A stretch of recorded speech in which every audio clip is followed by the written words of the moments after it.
Chapter 11 of the Voyage Out by Virginia Woolf. Recording is in the public domain. One after another they rose and stretched themselves, and in a few minutes divided more or less into two separate parties.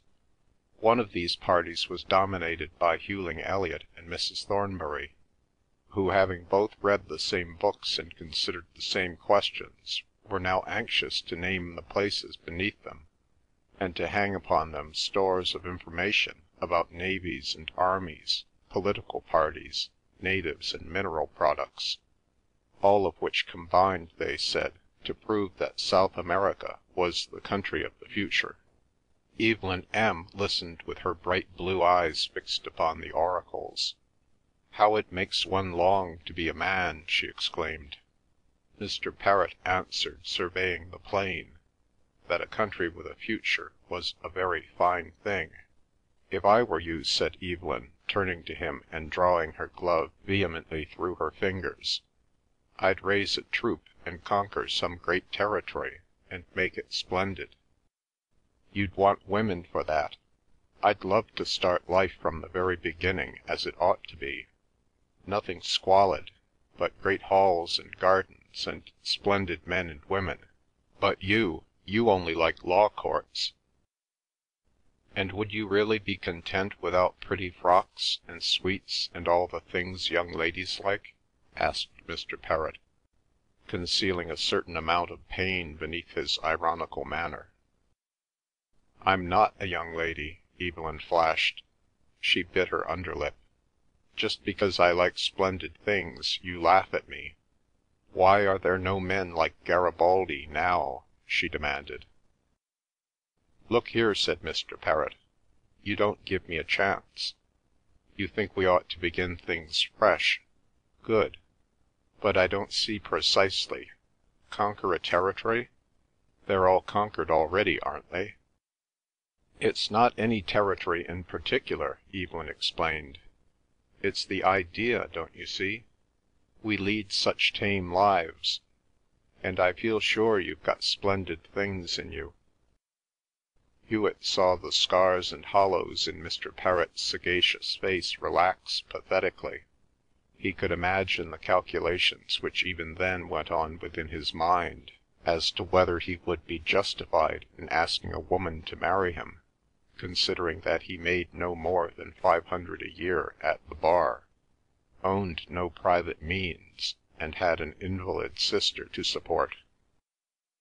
Mr. Perrott again knew that he was not quite, as Susan stated in her diary, not quite a gentleman, she meant, for he was the son of a grocer in Leeds, had started life with a basket on his back, and now, though practically indistinguishable from a born gentleman, showed his origin to keen eyes in an impeccable neatness of dress, lack of freedom in manner, extreme cleanliness of person, and a certain indescribable timidity and precision with his knife and fork which might be the relic of days when meat was rare and the way of handling it by no means gingerly.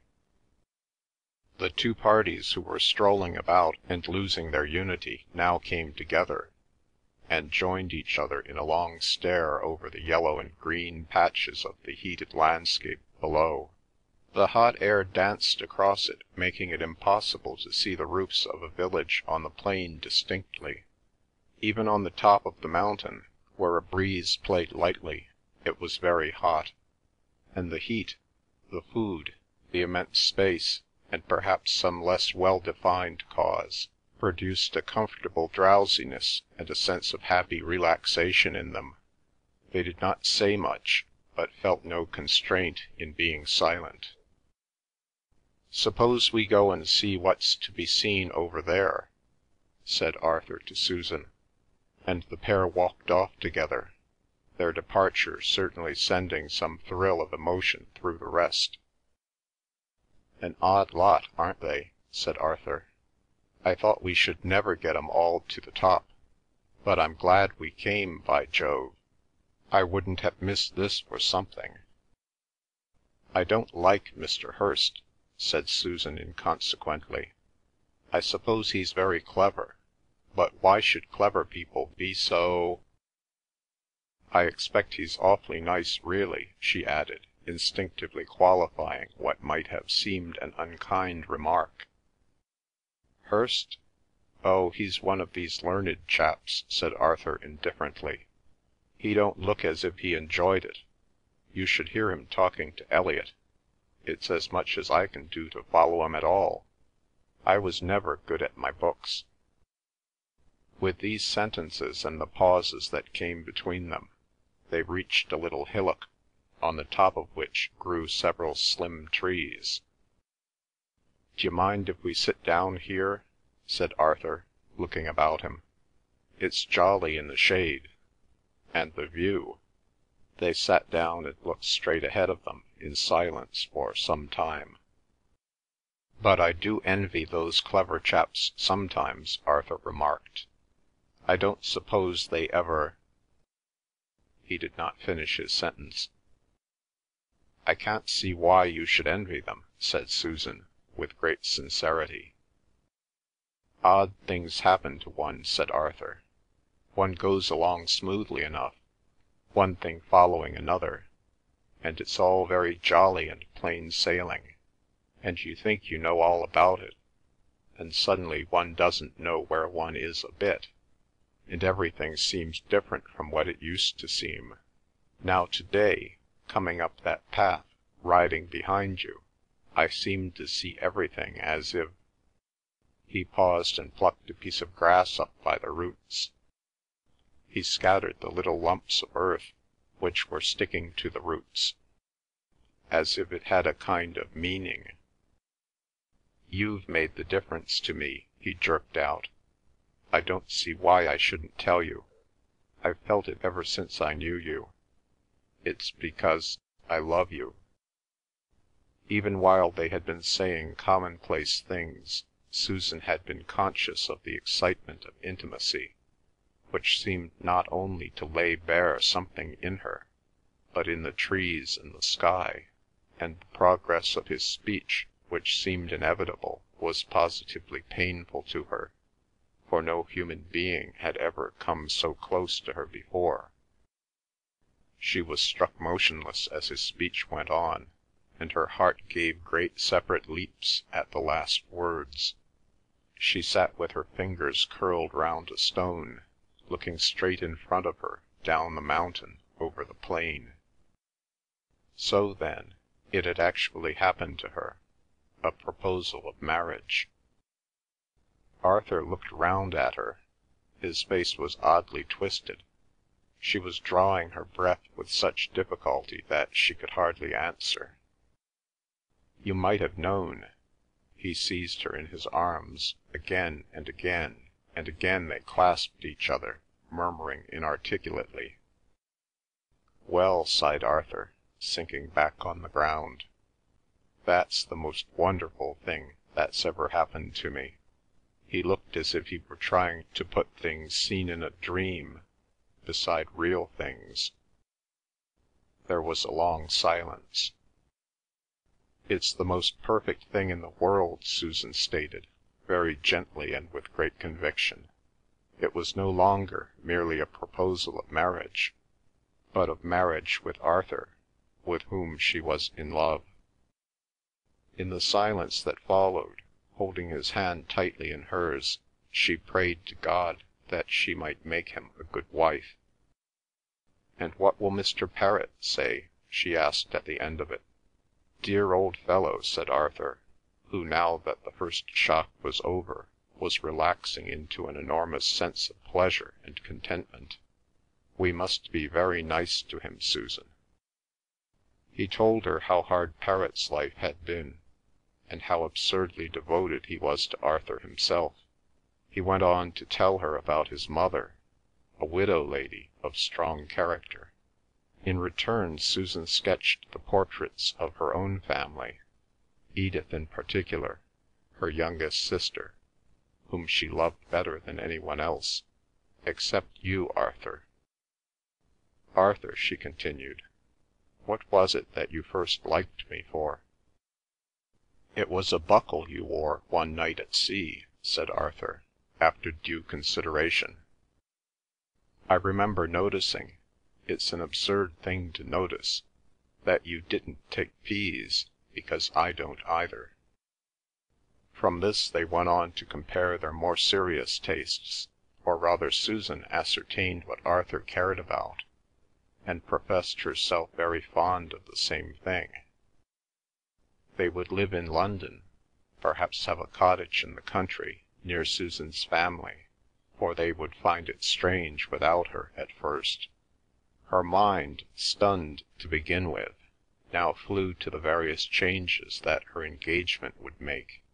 How delightful it would be to join the ranks of the married women, no longer to hang on to groups of girls much younger than herself, to escape the long solitude of an old maid's life.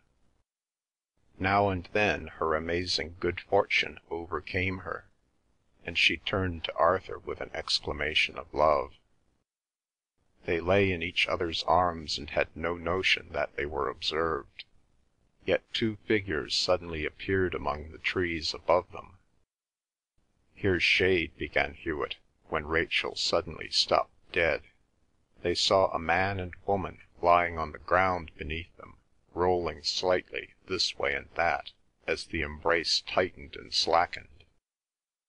The man then sat upright, and the woman, who now appeared to be Susan Warrington, lay back upon the ground, with her eyes shut and an absorbed look upon her face, as though she were not altogether conscious.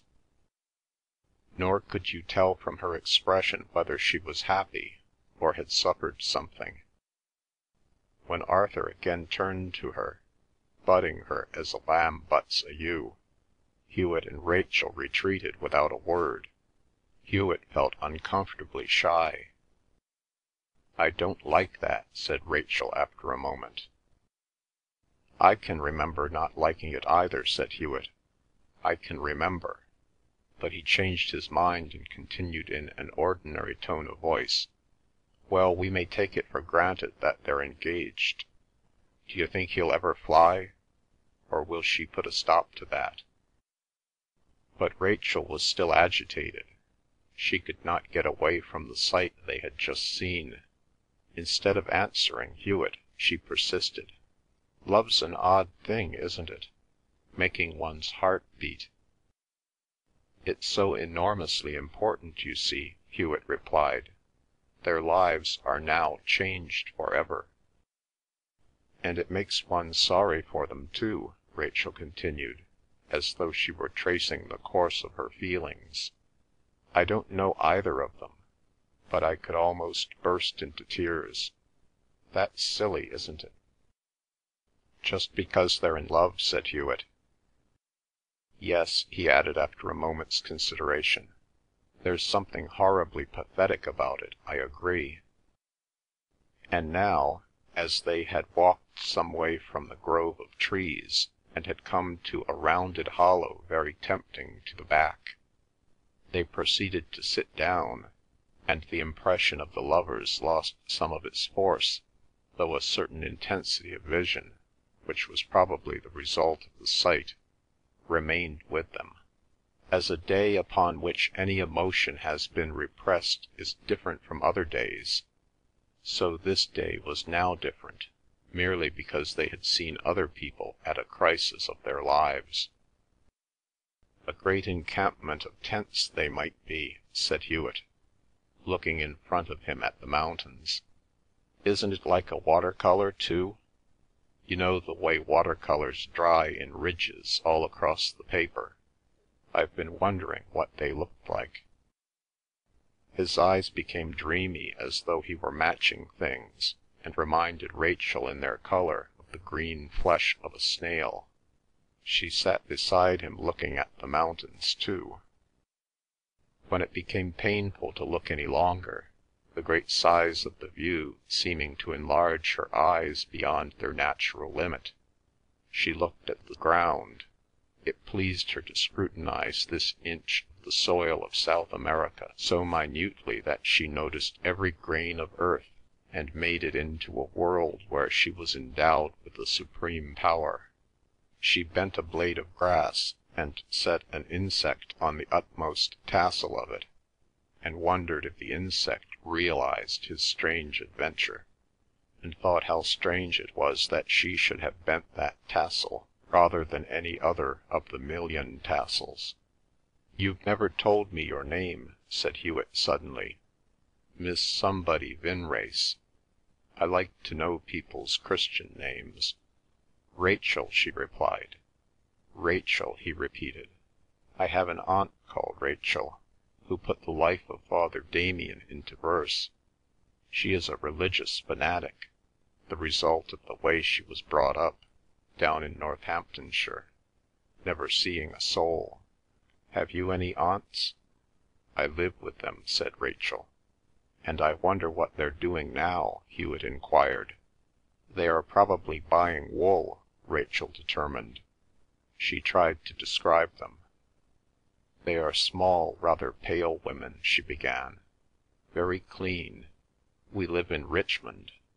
They have an old dog, too, who will only eat the marrow out of bones. They are always going to church. They tidy their drawers a good deal." But here she was overcome by the difficulty of describing people. "It's impossible to believe that it's all going on still," she exclaimed. The sun was behind them, and two long shadows suddenly lay upon the ground in front of them, one waving because it was made by a skirt, and the other stationary because thrown by a pair of legs in trousers. "You look very comfortable," said Helen's voice above them. "Hirst," said Hewet, pointing at the scissor-like shadow. He then rolled round to look up at them. "There's room for us all here," he said. When Hirst had seated himself comfortably, he said, "Did you congratulate the young couple?" It appeared that, coming to the same spot a few minutes after Hewet and Rachel, Helen and Hirst had seen precisely the same thing. "No, we didn't congratulate them," said Hewet. "They seemed very happy." "Well," said Hirst, pursing up his lips, "so long as I needn't marry either of them." "We were very much moved," said Hewet. "I thought you would be," said Hirst. "Which was it, Monk? The thought of the immortal passions, or the thought of new-born males to keep the Roman Catholics out? I assure you," he said to Helen, "he's capable of being moved by either." Rachel was a good deal stung by his banter, which she felt to be directed equally against them both, but she could think of no repartee. "Nothing moves Hirst," Hewet laughed. "He did not seem to be stung at all, unless it were a transfinite number falling in love with a finite one. I suppose such things do happen, even in mathematics." "On the contrary," said Hirst with a touch of annoyance, "I consider myself a person of very strong passions." It was clear from the way he spoke that he meant it seriously. He spoke, of course, for the benefit of the ladies. "By the way, Hirst," said Hewet after a pause, "I have a terrible confession to make. Your book, the poems of Wordsworth, which, if you remember, I took off your table just as we were starting, and certainly put in my pocket here, is lost," Hirst finished for him. "I consider that there is still a chance," Hewet urged, slapping himself to right and left, "that I never did take it after all." "No," said Hirst, "it is here." He pointed to his breast. "Thank God!" Hewet exclaimed. "I need no longer feel as though I'd murdered a child." "I should think you were always losing things," Helen remarked, looking at him meditatively. "I don't lose things," said Hewet. "I mislay them. That was the reason why Hirst refused to share a cabin with me on the voyage out." "You came out together?" Helen enquired. "I propose that each member of this party now gives a short biographical sketch of himself or herself," said Hirst, sitting upright. Miss Vinrace, you come first. Begin." Rachel stated that she was 24 years of age, the daughter of a ship owner, that she had never been properly educated, played the piano, had no brothers or sisters, and lived at Richmond with aunts, her mother being dead. "Next," said Hirst, having taken in these facts, he pointed at Hewet. "I am the son of an English gentleman." "I am 27, Hewet began. "My father was a fox-hunting squire. He died when I was 10 in the hunting field. I can remember his body coming home, on a shutter I suppose, just as I was going down to tea, and noticing that there was jam for tea, and wondering whether I should be allowed—" "Yes, but keep to the facts," Hirst put in. "I was educated at Winchester and Cambridge, which I had to leave after a time. I have done a good many things since." "Profession?" "None, at least." "Tastes?" "Literary. I'm writing a novel." "Brothers and sisters?" "3 sisters, no brother, and a mother." "Is that all we're to hear about you?" said Helen. She stated that she was very old, 40 last October, and her father had been a solicitor in the city, who had gone bankrupt, for which reason she had never had much education. They lived in one place after another, but an elder brother used to lend her books. "If I were to tell you everything," she stopped and smiled. "It would take too long," she concluded. "I married when I was 30, and I have 2 children. My husband is a scholar, and now it's your turn." She nodded at Hirst. "You've left out a great deal," he reproved her. "My name is St. John Alaric Hirst," he began in a jaunty tone of voice. "I'm 24 years old. I'm the son of the Reverend Sidney Hirst, vicar of Great Wapping in Norfolk. Oh, I got scholarships everywhere. Westminster, King's. I'm now a Fellow of King's.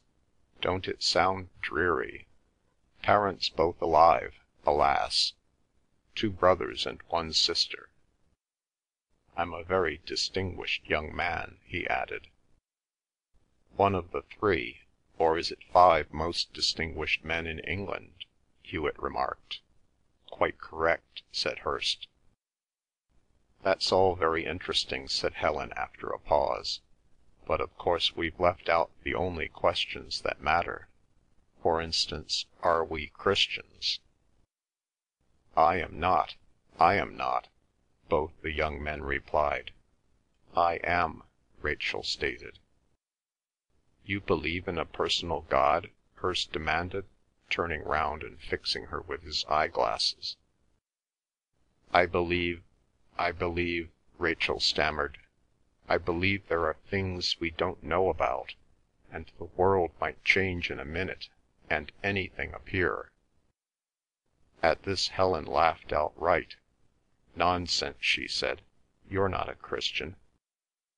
You've never thought what you are. And there are lots of other questions," she continued, "though perhaps we can't ask them yet." Although they had talked so freely, they were all uncomfortably conscious that they really knew nothing about each other. "The important questions," Hewet pondered. "The really interesting ones. I doubt that one ever does ask them." Rachel, who was slow to accept the fact that only a very few things can be said, even by people who know each other well, insisted on knowing what he meant. "Whether we've ever been in love?" she enquired. "Is that the kind of question you mean?" Again Helen laughed at her, benignantly strewing her with handfuls of the long tasselled grass, for she was so brave and so foolish. "Oh, Rachel!" she cried. "It's like having a puppy in the house, having you with one. a puppy that brings one's underclothes down into the hall.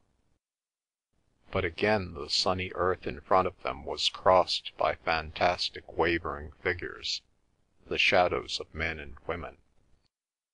"There they are!" exclaimed Mrs. Elliot. There was a touch of peevishness in her voice.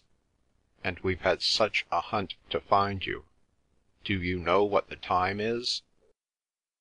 Mrs. Elliot and Mr. and Mrs. Thornbury now confronted them.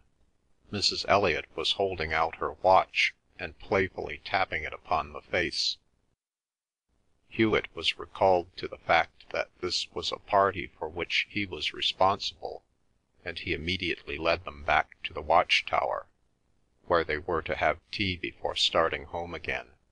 A bright crimson scarf fluttered from the top of the wall, which Mr. Perrott and Evelyn were tying to a stone as the others came up. The heat had changed just so far that instead of sitting in the shadow they sat in the sun, which was still hot enough to paint their faces red and yellow, and to colour great sections of the earth beneath them. "There's nothing half so nice as tea," said Mrs. Thornbury, taking her cup. "Nothing," said Helen. "Can't you remember as a child chopping up hay?" She spoke much more quickly than usual, and kept her eye fixed upon Mrs. Thornbury, and pretending it was tea, and getting scolded by the nurses. Why, I can't imagine, except that nurses are such brutes. Won't allow pepper instead of salt, though there's no earthly harm in it. Weren't your nurses just the same?" During this speech Susan came into the group and sat down by Helen's side. A few minutes later Mr. Venning strolled up from the opposite direction. He was a little flushed, and in the mood to answer hilariously whatever was said to him. "What have you been doing to that old chap's grave?" he asked, pointing to the red flag which floated from the top of the stones. "We have tried to make him forget his misfortune in having died 300 years ago," said Mr. Perrott. "It would be awful to be dead," ejaculated Evelyn M. "To be dead," said Hewet. "I don't think it would be awful. It's quite easy to imagine. When you go to bed to-night, fold your hands so. Breathe slower and slower." He lay back with his hands clasped upon his breast and his eyes shut. "Now," he murmured, in an even monotonous tone, "I shall never, never, never move again." His body lying flat among them did for a moment suggest death. "This is a horrible exhibition, Mr. Hewet," cried Mrs. Thornbury. "More cake for us," said Arthur. "I assure you there's nothing horrible about it," said Hewet, sitting up and laying hands upon the cake. "It's so natural," he repeated. "People with children should make them do that exercise every night. Not that I look forward to being dead." "And when you allude to a grave," said Mr. Thornbury, who spoke almost for the first time, "have you any authority for calling that ruin a grave? I am quite with you in refusing to accept the common interpretation which declares it to be the remains of an Elizabethan watch-tower, any more than I believe that the circular mounds or barrows which we find on the top of our English downs were camps. The antiquaries call everything a camp. I am always asking them, 'Well then, where do you think our ancestors kept their cattle?' Half the camps in England are merely the ancient pound or barton, as we call it in my part of the world. The argument that no one would keep his cattle in such exposed and inaccessible spots has no weight at all, if you reflect that in those days a man's cattle were his capital, his stock in trade, his daughters' dowries. Without cattle he was a serf, another man's man." His eyes slowly lost their intensity, and he muttered a few concluding words under his breath. looking curiously old and forlorn. Hughling Elliot, who might have been expected to engage the old gentleman in argument, was absent at the moment. He now came up, holding out a large square of cotton upon which a fine design was printed in pleasant bright colours that made his hand look pale. "A bargain," he announced, laying it down on the cloth. "I've just bought it from the big man with the earrings. Fine, isn't it? It wouldn't suit every one, of course, but it's just the thing, isn't it, Hilda, for Mrs. Raymond Parry?" "Mrs. Raymond Parry?" cried Helen and Mrs. Thornbury at the same moment. They looked at each other as though a mist hitherto obscuring their faces had been blown away. "Ah, you have been to those wonderful parties too?" Mrs. Elliot asked with interest. Mrs. Parry's drawing-room, though thousands of miles away, behind a vast curve of water on a tiny piece of earth, came before their eyes. They who had had no solidity or anchorage before seemed to be attached to it somehow, and at once grown more substantial. Perhaps they had been in the drawing-room at the same moment. Perhaps they had passed each other on the stairs. At any rate, they knew some of the same people. They looked one another up and down with new interest, but they could do no more than look at each other, for there was no time to enjoy the fruits of the discovery.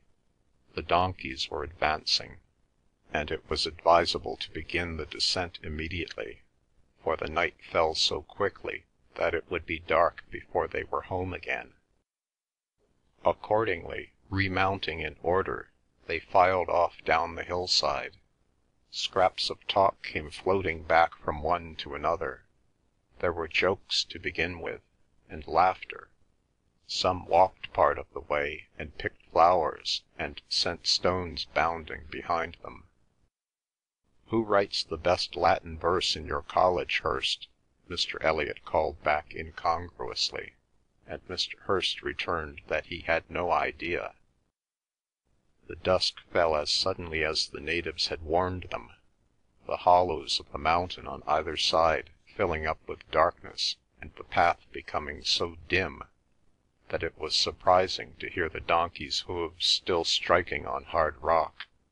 Silence fell upon one and then upon another, until they were all silent, their minds spilling out into the deep blue air.